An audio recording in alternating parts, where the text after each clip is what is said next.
好啦，嚟到閱部分呢度啦，以想飛的翅膀為主題去畫一幅畫。我哋先諗諗呢個題目嘅想飛係乜嘢嘅主角想飛呢？而呢個主角擁有嘅又係一對乜嘢想飛嘅翅膀呢？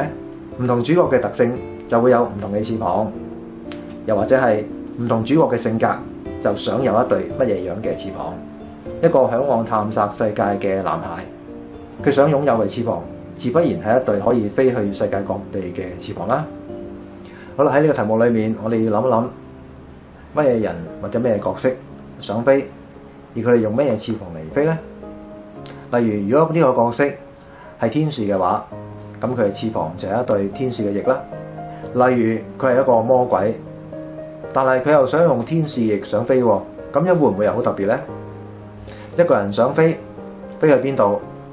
飛幾遠？飛幾高？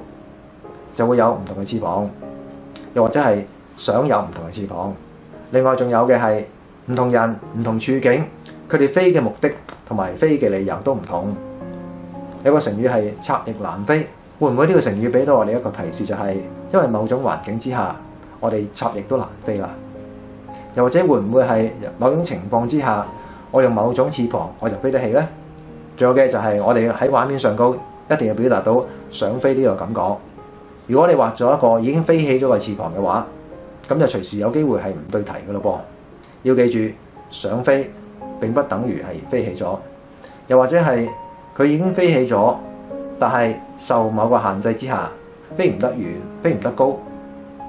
仲有一樣嘢啦，會唔會係唔啱嘅翅膀令我哋飛唔起呢？簡單嚟講，如果我哋係雀仔嘅話，加咗昆蟲嘅翅膀，係咪令我哋飛唔起呢？唔適合嘅翅膀，可能就係令我哋飛唔起嘅原因。咁樣樣都算係想飛，飛唔走嘅意思喺度。當然，如果穩陣啲嚟計，我梗係畫一個想飛而飛唔起，插翼都難飛呢個感覺啦。